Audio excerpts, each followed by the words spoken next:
should start, huh? You think so? Sure. You have to I unmute had muted yourself. myself. All right, okay. I'll start then. Well, welcome everyone to our Sifter of Dust Tea House discussion on the topic of what is spiritual growth. Last time we did this, we tried to do it as a full discussion, and then actually we didn't have a lot of people, and it was a little bit difficult to get a discussion going. So, we decided this time that that we do a presentation, and then have discussion. We have several speakers and others lined up for April and May and June, other than me. But for this one, I'm going to do the presentation. And, I wanted to dwell into this issue of what is spiritual growth? What does it mean? So if you go to our website, sifterofdust.org, we've been doing something called the 19-day challenge, which of course mirrors the 19-day fast for Baha'is. And it's an opportunity really for Baha'is to invite their friends to participate in this period of spiritual growth that we experience during the time of the Baha'i fast. And what we've been doing is we've been posting morning and evening scriptural passages from the Baha'i writings, but also the Bible and the Quran, to kind of highlight this process of growth and what it means, spiritual growth. And so, we wanted to use this opportunity as this really the end of the fast. Tomorrow is the end of the fast, the last day of the 19-day challenge, as you say, to sort of highlight the major elements of this process of spiritual growth that we all go through. So, this is a question I've given a lot of thought to over the course of my life. When we say spiritual growth, or when we say spiritual, what do we mean? What are we referring to? How is it different from some of the other things? A lot of times the word is used in a very nebulous way. So you can imagine a human being or human society in general has different forms of growth, right? We have our physical growth that's easy to mark in the growth of our children with their length and width and so forth. And as you get older, it's more width than length. And then there's this emotional growth that happens. We see, we have young children, we see their emotional growth happen as they get, more comfortable with themselves and so forth. So there's an emotional growth process that we can really identify. And then of course, as we get through our schooling, we intellectually grow, we get exposed to more ideas, we get challenged, our rationality becomes more refined. We are able to think more critically about things and so forth. And so we have a process of intellectual growth. And all around the world, whenever we talk about social development, ultimately what the current society frames it as is completely about economic growth. How much have these various indices of growth happened in human societies? And so much of growth in society, of collections of humans, is referred to in economic terms in the modern day. If you open up any paper, New York Times, whatever, they're gonna be talking about the economic growth. So, but I wanted to get into this critical element, which is what is spiritual growth? What do we mean by that? Because that's the process that we're all supposed to go through in the course of our lives. That's what the great religions of humanity tell us. So, I love this image of balloons because, if you think about a balloon, and I'll use another image in a minute, but if you think about a balloon that starts on the earth and goes up to the heavens, right? So it's a process of growth and development. There's something that fires that, right? There's a fire in there that heats the air and causes it to rise. And of course, it's captured in the balloon and that causes it to rise. So no, growth occurs oftentimes, or in this case, by something that's really causing it to grow, right? There's a fire that's lit, that's causing growth. And it's a nice image, and we'll get back to it in a few minutes.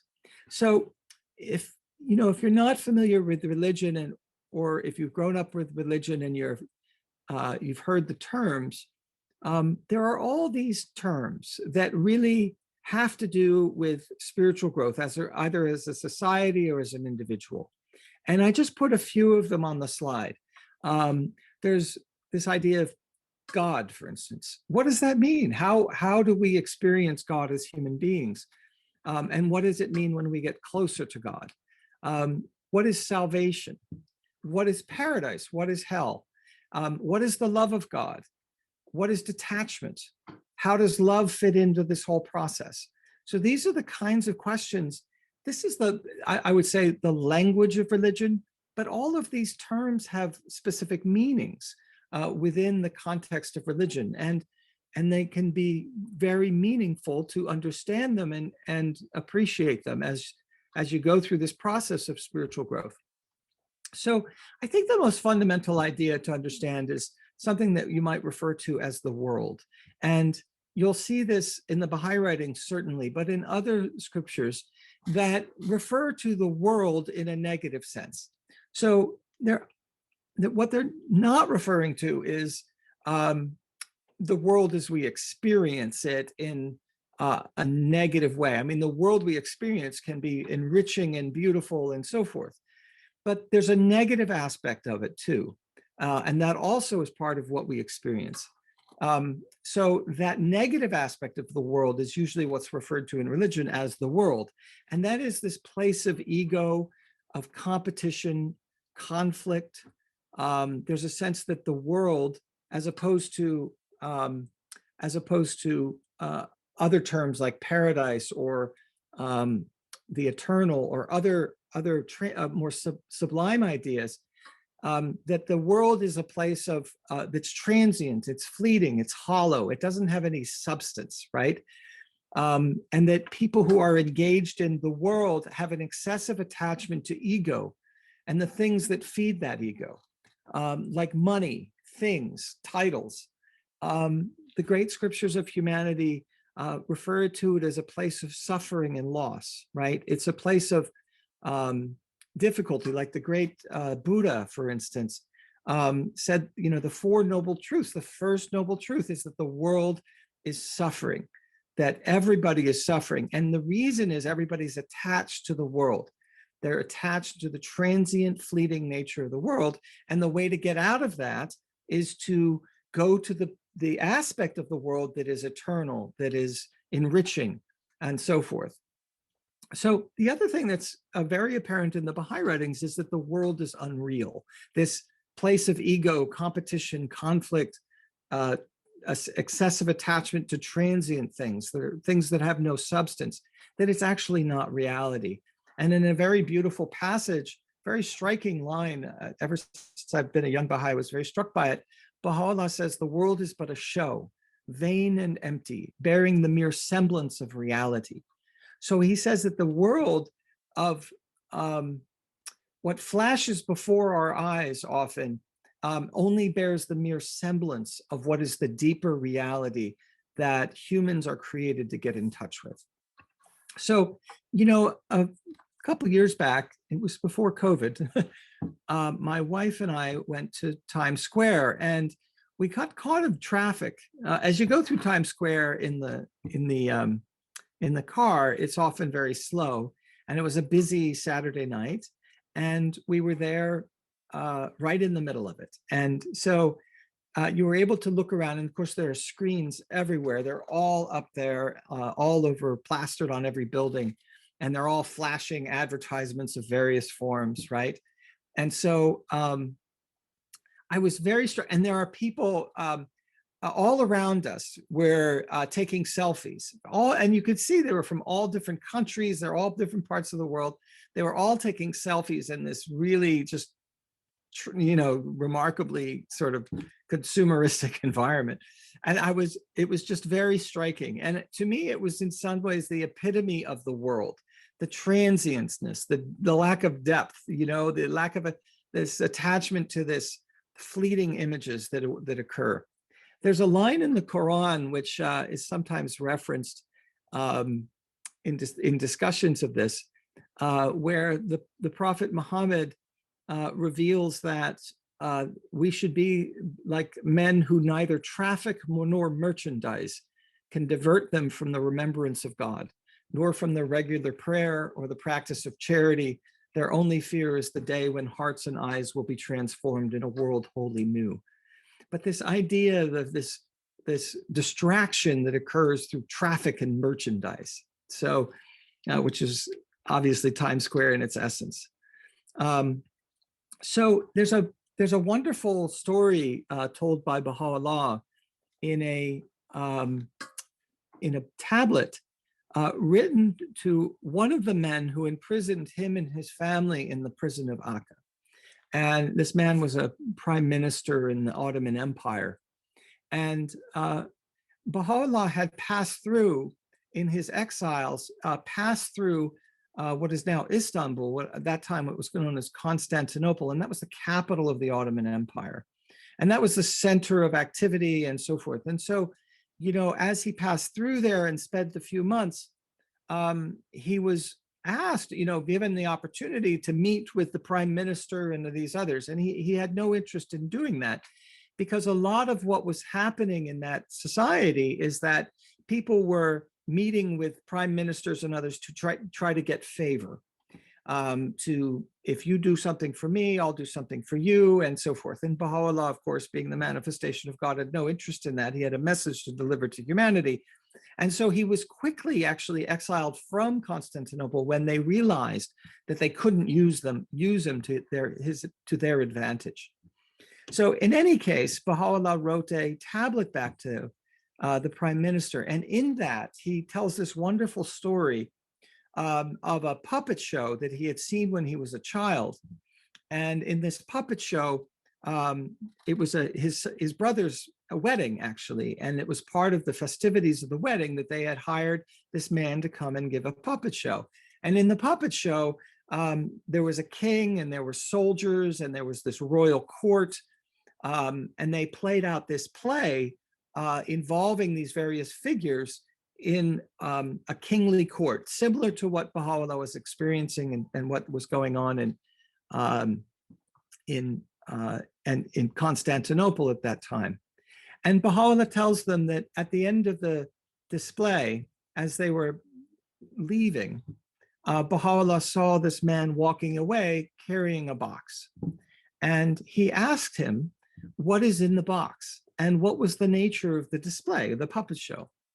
And the man said, all this lavish display, these elaborate devices, the king, the princes, the ministers, their pomp and their glory, their might and their power, everything you saw are now contained in this box. And, Baha'u'llah tells us ever since that day, all the trappings of the world have seemed in the eyes of this youth akin to that same spectacle.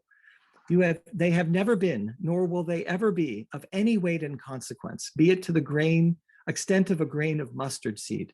How greatly I marveled that men should pride themselves on such vanities, while those possessed of insight, ere they witness any evidence of human glory, perceive with certainty the inevitability of its waning.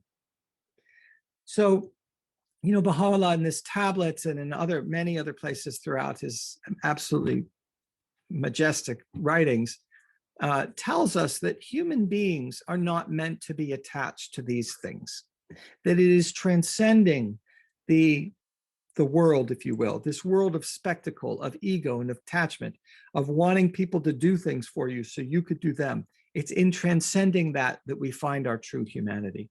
So I found this beautiful picture of a box, which I thought was great. Try to ignore the Earl Grey tea that's in it. But so there's also these wonderful metaphors that occur throughout the great scriptures of humanity that sort of illustrate this idea of human beings in their process of spiritual growth, transcending the world beneath them. So you may recognize this as the Lotus Temple in India. It's the Baha'i Temple of the Indian subcontinent, the Baha'i House of Worship, and it's outside of New Delhi, India. And it's one of the most visited places in India. It's a remarkable temple. But if you look at the shape of it, it's really the shape of it is a tribute to a strong metaphor that was in Indian spirituality, and that is of a lotus flower. So a lotus flower is a natural flower. We've all seen them. And, they grow on the top of a pond. And so and ponds are often dirty and scummy and so forth. So they're really kind of this scummy place, right? And you have this beautiful flower that emerges out of the pond. And this image is one of the key images in Indian spirituality of human beings transcending the world and growing spiritually. So it's really this process that we have. Baha'u'llah has given us many examples of this same process, but using other examples. So in one beautiful passage, he describes human beings who are born into the world like a bird. And he said, "You are even as a bird, which soars through the full force of its mighty wings and with complete and joyous confidence through the immensity of the heavens, until, impelled to satisfy its hunger, it turns longingly to the clay of the earth below it, and having been entrapped in the mesh of its desire, findeth itself impotent to resume its flight to the realms whence it came. Powerless to shake off the burden weighing upon its sullied wings, that bird, hitherto an inmate of the heavens, is now forced to seek a dwelling place upon the dust." So there's this idea in the Baha'i writings and throughout Baha'u'llah's writings that human beings are fundamentally spiritual in character, and that we come into this world of materiality and everything else, to experience it as part of a spiritual process of growth. But we get ourselves sort of wrapped up in it, right? And we have these beautiful spiritual wings to fly to the heavens, but that we get caught up in the dirt of the world sullies our wings. And now we're burdened by it so much that we can't fly. And so, he urges us in this passage and many others to sort of shake off that dirt and to fly again into the heavens. So that's another powerful image of spiritual growth that is used throughout the Baha'i writings, but also I think it's in other scriptures as well. So, if you look at the purpose of life as defined by the scriptures of the world, all religions have taught that what is truly real is something beyond the material, beyond the world, and the world in quotes there, and that human beings are not fundamentally from that world, and our true place is a reality above it. So the process of becoming truly human is the process of actually growing and moving away from the transient aspects of life and putting all our affections and our attentions on those transient elements, those elements that are sure to die, sure to change, sure to cause suffering in the end, and move to the eternal. And this process is actually a process of moving from the concrete to the abstract. Human beings are distinctive because of our ability to do abstract thought, abstract reasoning, but also to feel abstractly. And so this process of moving from concrete emotions, where you live in this world where you're caught up in your emotions, how you feel, how other people respond to you. We all were in school, and we cared about what this person thought of us or what group we belonged to. The kinds of things that are in middle school, right? Where you care about what clique you're in and all of this stuff. So all of those sort of emotional, ego-driven things. As you grow, you transcend that, right? And you start to think into the world in more abstract ways. And so spiritual growth, I think, is that process of starting to live one's life based on eternal principles and truths, and not based on the emotions or our transient attachment to these aspects of the world. So, I was looking for an image on the internet because I had this idea in my head, and my idea was to see kind of a lift or a ski, almost like a ski lift, that started in a city and went out of the city and escaped the city and went up to a high mountain. And from that high mountain, you could see all around you, right? So, because I think that in many ways, this was a good metaphor, if you will, for I think what we can experience. So the world is like the city, right? Where there's bustles of activity and everything, there's tons of distraction. People are all just trying to get over each other to get the next dollar. And, it's just this constant sort of churning rat race, right? And yet, spiritual growth is really this process of transcending that and going up on the mountain and getting away from all that, if you will, and starting to see the world in a different light and from a different perspective. And so, there's a power that powers that. If you look at this, imagine this tram that's going up the mountain, that, there's something powering that. And so a lot of what the scriptures do, I think, is not only pull us up to that place, but also give us some of the fuel that powers that vehicle up that ramp. And so, and the thing that the great scriptures of humanity, I think, refer to that powers that process is the love of God. And I find the love of God to be the most, not only the most enriching thing that you can experience, I think, but also one of the most mysterious. And so I think if you ask yourself, what is the love of God? And we had a session on that last time.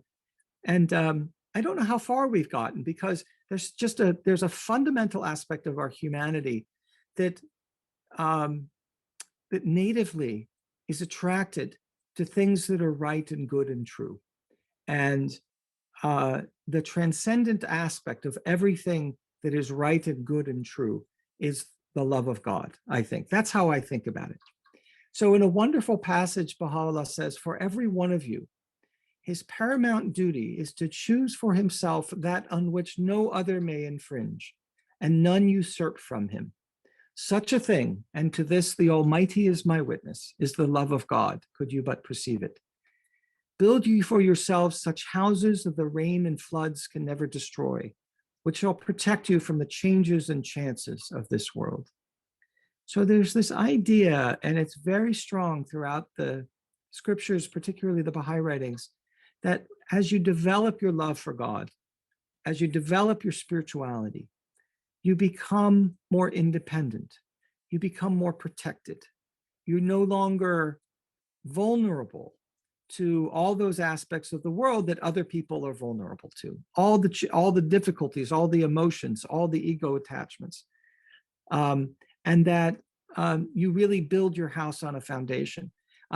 Many people will probably recognize this as very similar to a quote of Jesus, which really says the same thing, that he who keeps my commandments, Jesus says, is like a man who has built his house on a sure foundation and the floods can never destroy it. So, there's so much about the love of God in the Baha'i writings in terms of what it is, how and the beauty that really Baha'u'llah inspiring us, I think, to find it within ourselves. And, those of you who are familiar with the Gospels know this passage from the Gospels where Jesus, in dialoguing with some men at the temple, says the greatest commandment of God is to, thou shalt love thy God with all thy heart, with all thy soul, and with all thy mind.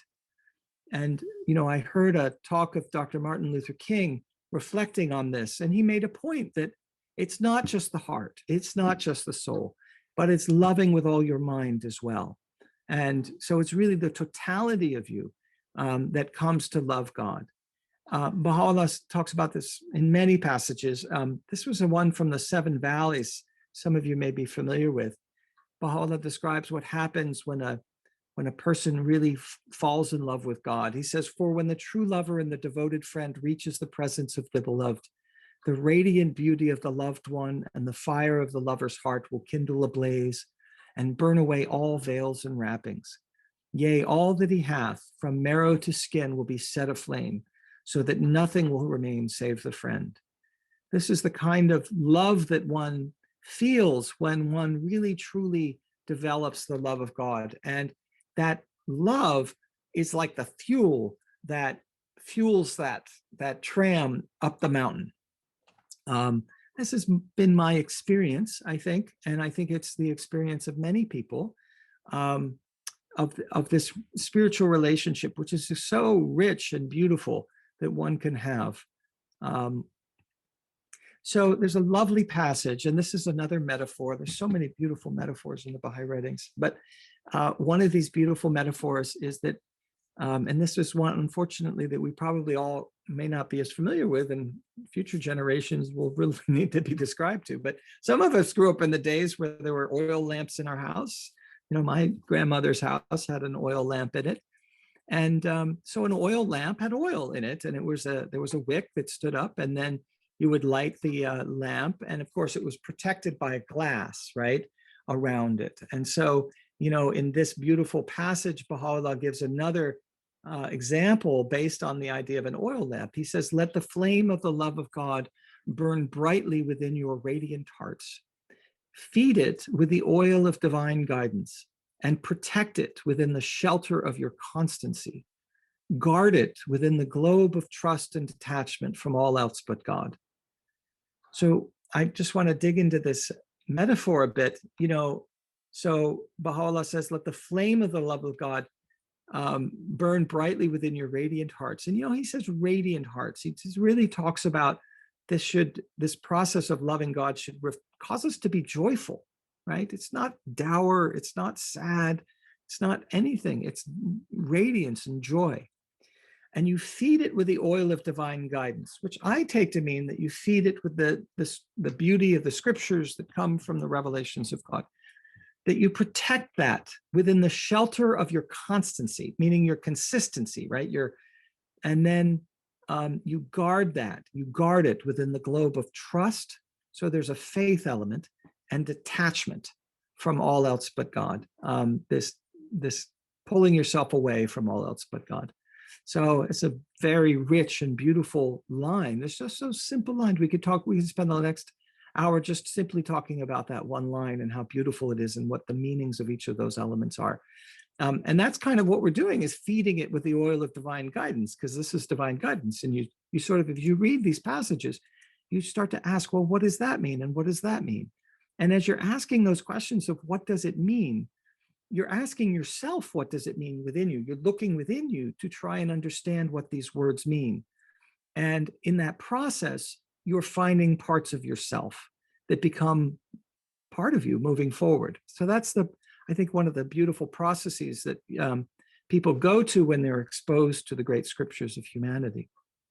So, you know, I think that the fuel for this tram going up the mountainside is this mysterious thing called the love of God, which every human has as a fundamental aspect of their humanity. And it's really that love of all that is good and right and true that has brought the greatest things into the world. You know, it has helped people transcend the political moment to make, you know, true moral contributions to humanity, right? It was the love of God that fueled Dr. Martin Luther King, right? It was in some ways, I think, the love of God that fueled, you know, Abraham Lincoln, right? I think that, you know, he had a deep commitment to the ideals and that are reflected in the great scriptures of humanity.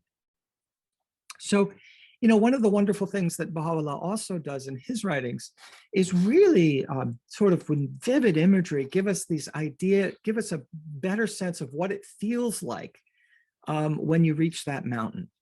And there's many passages. I really just was kind of thinking about this presentation, and this beautiful passage struck me, and I thought I'd put here.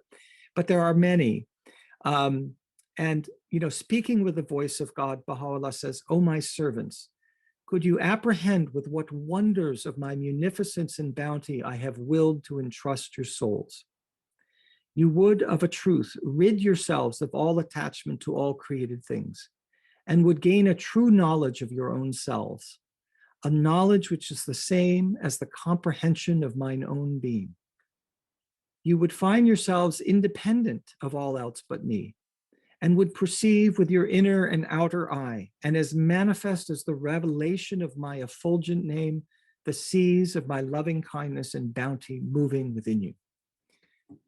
So that passage is going to mean different things for different people, and I don't want to say everything that it meant, but Baha'u'llah, I think, is telling us that there is great treasure in our hearts if we have a little trust and a little faith in the beauty that lies within. and start to follow it, feeding it with the oil of divine guidance. I was struck. I just want to tell you a story, but there's a passage in Baha'u'llah's writings where I think it may be to the prime minister. It's to the other prime minister, I think, that had been responsible for his exile. And Baha'u'llah said, if you truly knew what a spiritual life was like, you would come to my prison and you would take your residence in one of the dilapidated rooms that exist upstairs, knowing that being there is of greater value to you than being in your palace. It's a beautiful idea. See if we can find that someday. So I was struck when I was younger by this passage that comes from the Hidden Words of Baha'u'llah, where he says, sorrow not, save that thou art far from us, meaning up from God. This is the voice of God speaking to us, right? Speaking to every individual human soul. Sorrow not, save that thou art far from us. Rejoice not, save that thou art drawing near and returning unto us. And this has been a very powerful passage for me over the course of my lifetime that I've sort of reflected on many times in the course of my life as I've gotten attached to various things, and then remembered, it's really this process of being close spiritually to God and being away. But that passage has been very meaningful to me. So I wanted to point out that you get up onto that mountaintop on that tram going up the hill, and you see the world in a broader sense, and you enjoy the world in a broader sense. Baha'u'llah encourages us to appreciate the beauty in every flower, to appreciate the beauty in every landscape, to see all of that as a reflection of the beauty of God. Many passages he refers to this. This one struck me. He said, "O ye beloved of the one true God, pass beyond the narrow retreats of your evil and corrupt desires." So those are the desires that keep us attached to the world, and advance into the vast immensity of the realm of God, and abide ye in the meads of sanctity and of detachment, that the fragrance of your deeds may lead the whole of mankind to the ocean of God's unfading glory. One of the things that strikes me in this passage, but has struck me in many of Baha'u'llah's passages in particular, is the place that you get to is not a closed-in place. It's a very open place, right? And he uses these analogies of like a bird. You imagine how the bird sees the world, right? The bird is enjoying the world in the most majestic perspective. And that's what he says is waiting for us if we pull ourselves out of these attachments we have, that we can see the world from this majestic perspective. And all of these passages are referring not to a physical change, but to a change in consciousness, right? A change in perspective that leads to changes in the world as we grow in our perspective. So, I think that this spiritual transformation that Baha'u'llah talks about is really reflected then in the social principles of his revelation. And, he says, let your vision be world embracing rather than confined to your own selves, because God is responsible for everything, right? If you love God, then one passage of Abdu'l-Baha, Baha'u'llah said, he says, everything that is universal is of God, and everything that is limited is of the world, right? So then spirituality is really a universal thing, right? It's a broad-minded thing. So Baha'u'llah says, let your vision be world-embracing rather than confined to your own selves. The earth is but one country and mankind its citizens. Glory not in this that you love your country, but rather you glory that you love your kind. We can all appreciate this. If we go back to that middle school analogy, when we're all sort of separating ourselves into our little cliques and groups, right? Baha'u'llah is saying transcend that, right? And that transcendence is really part of spiritual growth, transcending the more limited attachments that we have. So, I wanted to point out that this is not all just mystical stuff, right? That it just is necessary for, our own spiritual growth or something we do on our own or whatever. I mean, the reality is that the if you look at the progress of human society, higher levels of unity in society require higher levels of commitment to abstract ideals. This is a point that is implicit in the Baha'i faith, and I think in many ways explicit as well, that, if we want to achieve higher levels of unity, where we're not dividing ourselves up into these sects and groups and racial groups and even the religious groups and so forth, that we really need to have a commitment to abstract ideals, which is the same process that I think Baha'u'llah is asking us to do on an individual level, is to go from our attachment to transient, identifications and pulling us up higher so that we see the world from a more universal perspective. And then, improving the world, really, especially in the modern day, is the process of translating abstract spiritual ideals into societal organization that reflects those ideals. So I think, spiritual growth for a world is also, and for our society, is also about, or social growth rather, as opposed to just economic growth, is actually taking those abstract moral ideals and having them reflected in our society. So, those are just some thoughts I wanted to share with you this evening. It's the end of the fast for Baha'is, and we've been going through a process of spiritual commitment over the time of the fast. And these were just some of the things that have been sort of bouncing around my head over these last 19 days. And I thought it would be nice to share them with you. So I'm going to exit out now, and I'm really interested to hear if anybody has any thoughts. I've been thinking about this too. Obviously, it's the fast, and I was thinking how blessed we are to have this concentrated time in the year that's really marked out for our spiritual growth, and to show God that we do love Him. To actually reflect this love, and just thinking about every single day. Just trying to think. About my thoughts and then my actions, and bringing myself to account every day and reflecting on that at the end of the day. How can I improve myself? Because that's growth. That's growth, right? If I'm improving, I'm growing, but growing in my love for God and improving as a person. And I think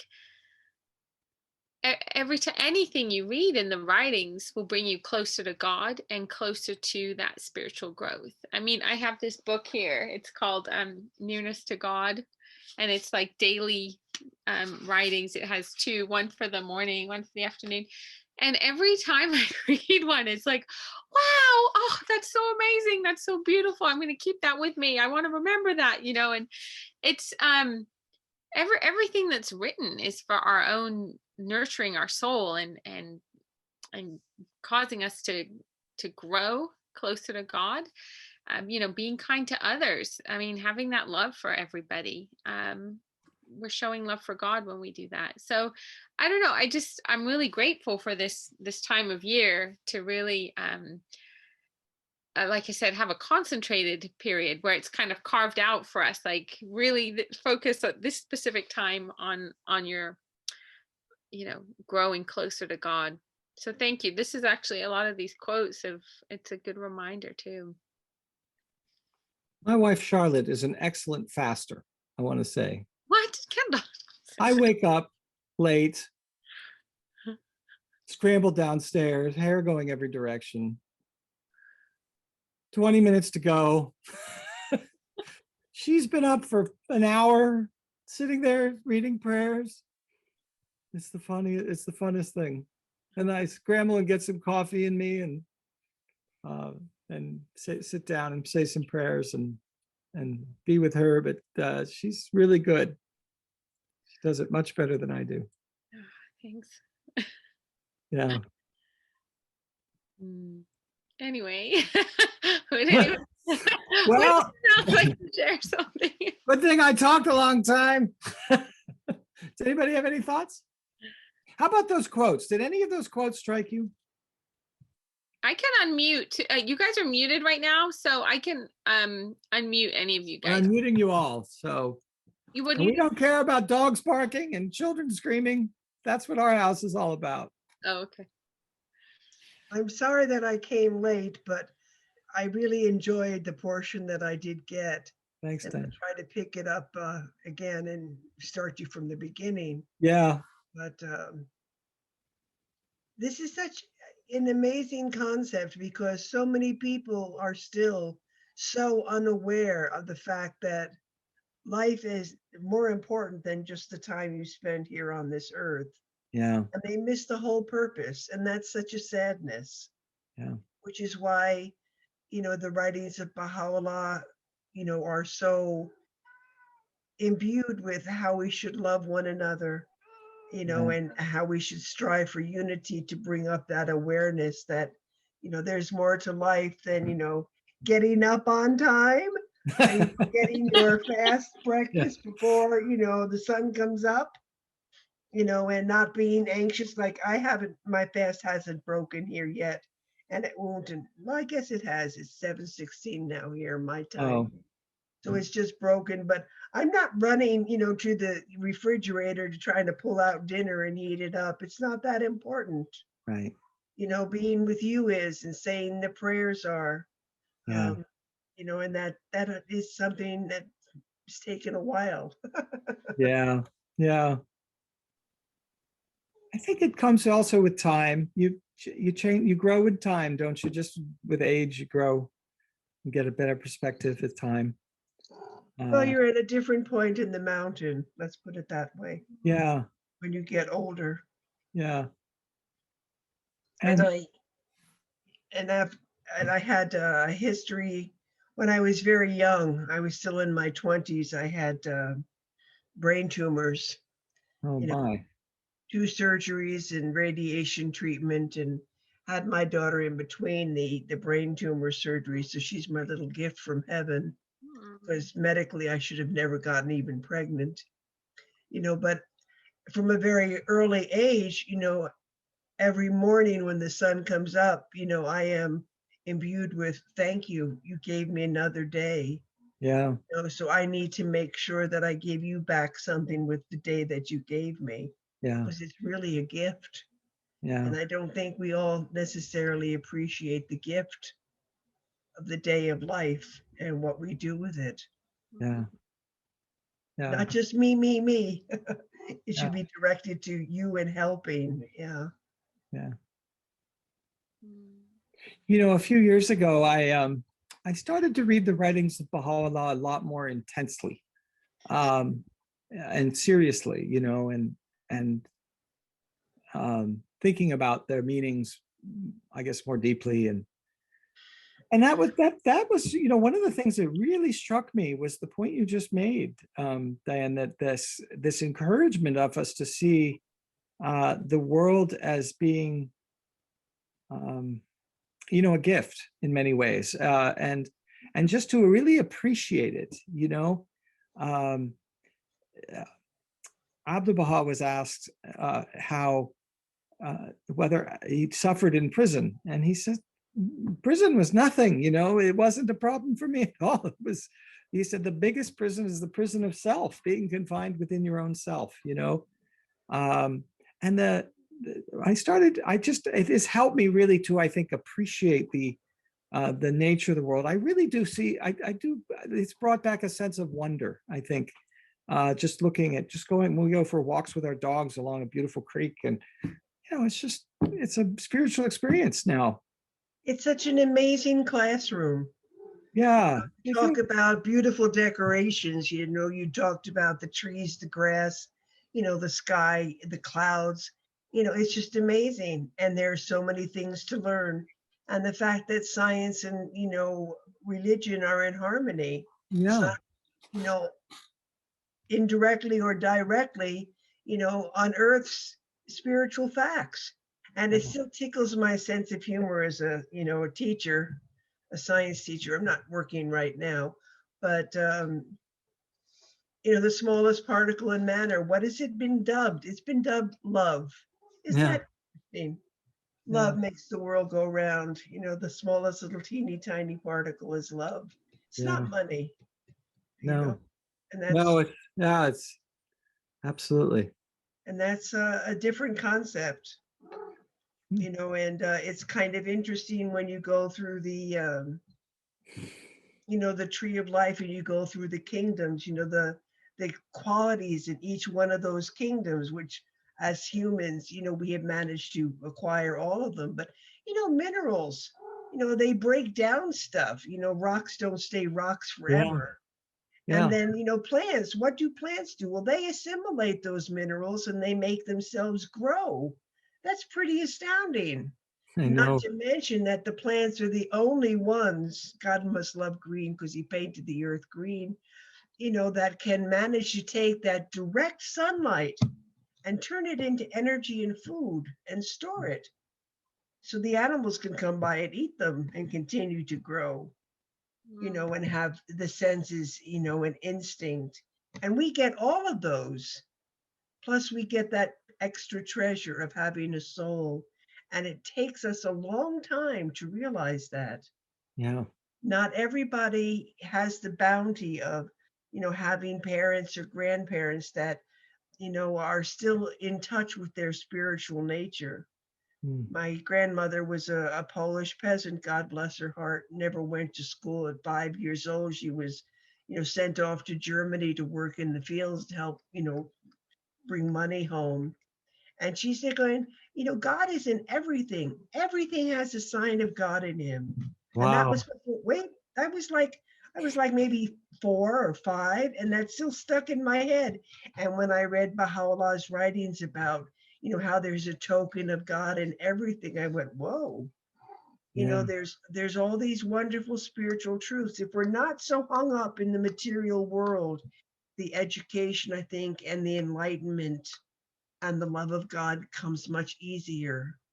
Yeah. And that's very hard for some people to let go of the designer clothes and the makeup and the hairdos and the flashy cars. And it's not really worth anything. Yeah. It's a Oh, hard lesson to learn. I love that story you just told, and I love the equality, I suppose. That's may not be the word that comes from spiritual understanding. That you don't have to go to Harvard. You don't have to have an advanced degree. You don't have to. And you said that your grandmother was a Polish peasant with limited education, and the depth of her spiritual understanding and appreciation, it's available to all of us. I always found that to be just such a beautiful idea that, it's reflected in some of Baha'u'llah's followers being people who couldn't read and write, and it's reflected in Jesus's followers. I mean, it's just a beautiful thing. It's the true equality. Well, once again, Abdu'l-Baha certainly told us enough times that we needed to learn the lessons from the Native Americans, that this country will never reach the high level of spiritual growth until we listen to them on how to live in harmony, because they've been doing that for eons. Yeah. They had their, minor prophets too. They just didn't pick it up from, Yeah. whatever, but they certainly are more in tune with it. I'm going to just put my light on because I'm beginning to feel like I'm sitting in the dark now that the sun went down. Excuse me. I think I went to India in my early 20s and just had a exposure to people that really had nothing materially, and they were so giving and so loving, and because they had nothing, they weren't attached to anything, and it kind of is a freeing. Sometimes our attachments do cloud our vision and become a hindrance between our soul and God. And so, like you were saying, the advanced degrees and all this, people can get so attached to those things and pursuing their education and pursuing this and going for the promotion. And whereas it's like a blockage sometimes, unless you're conscious of it and you're on a daily basis, reading the writings and deepening yourselves and freeing that channel, that connection between you and God. And that's why I think oftentimes you do see people that have less You know, their hearts are just so pure because they're just not attached to everything we're attached to that are these distractions. And I think the word distraction is maybe an opposite of the spiritual growth that we're seeking, you know, because it's such a huge test for us because we're constantly distracted, you know, and a lot of people put a lot of energy into those distractions and they worship those distractions or those gods. And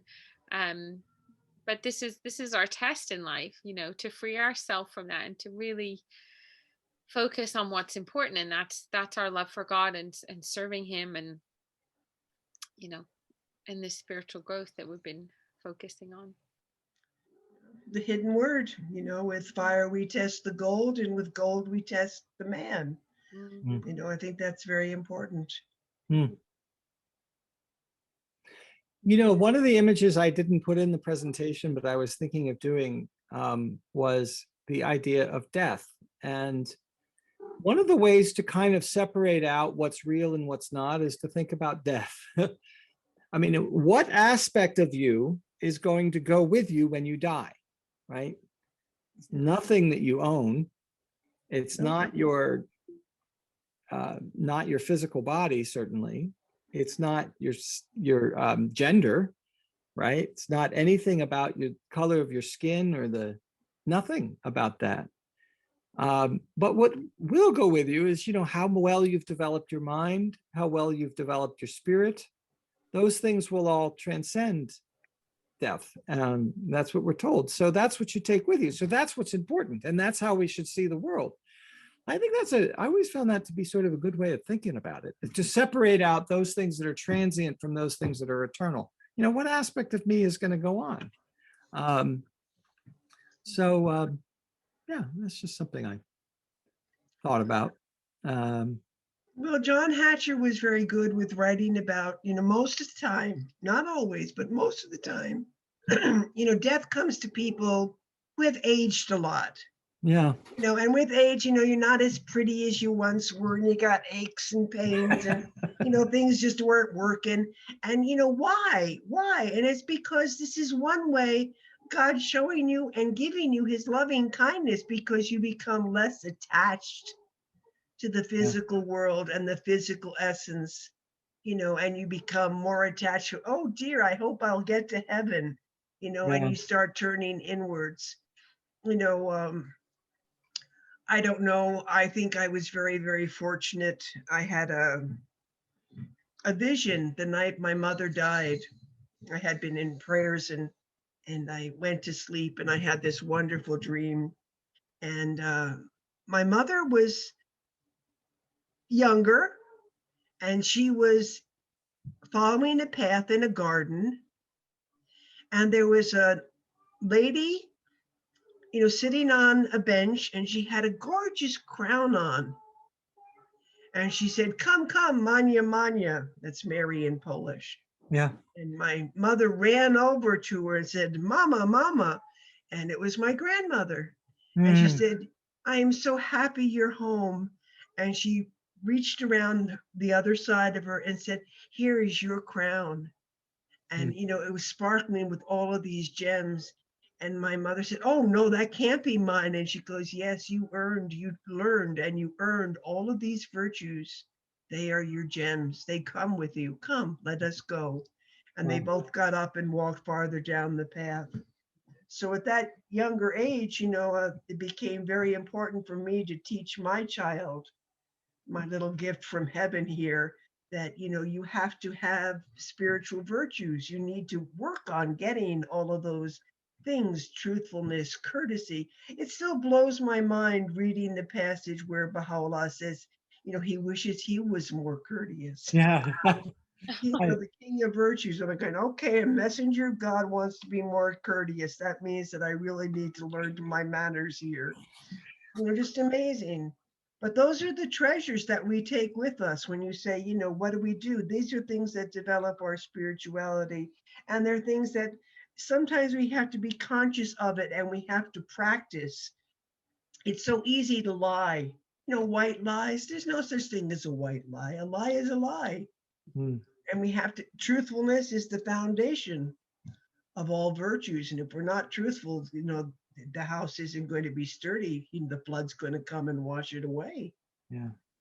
So it's very important. But all of these things that you said today, the little part that I caught, thank you so very, very much.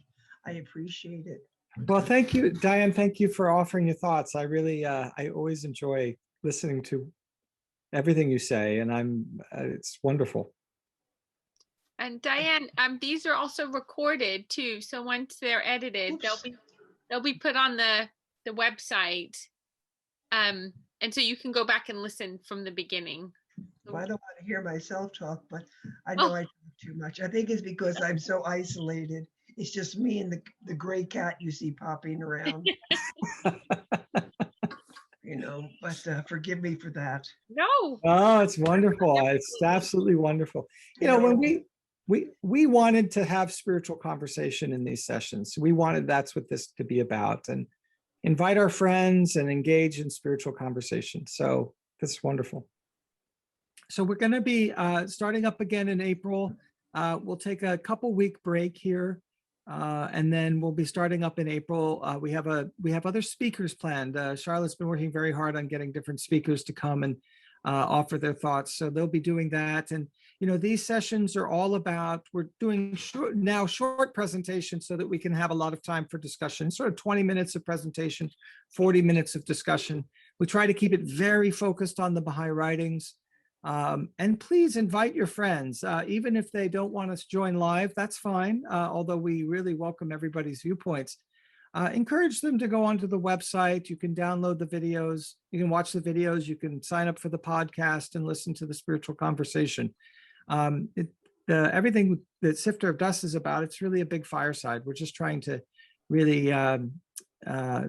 share with others the beauty of Baha'u'llah's faith and what it has mean to us in a very authentic, honest way. We're not trying to, we don't want any money or anything. We just want people that we want to share this with others. So please do that as much as you can. Thank you. So Yeah. the next one will be April 8th. And it will be on a friend of ours is in the media, and he's going to present on like the independent investigation of truth. So that should be a good one. And then 2 weeks after that, it'll be one about consultation. So I'll post that out, and that'll be advertised. So yeah. So thank you, everybody. Happy Thanks so much for joining us. Your Baha'is who have celebrated and enjoyed the fast. It's lovely to see everybody here. Thank you so much for joining us tonight.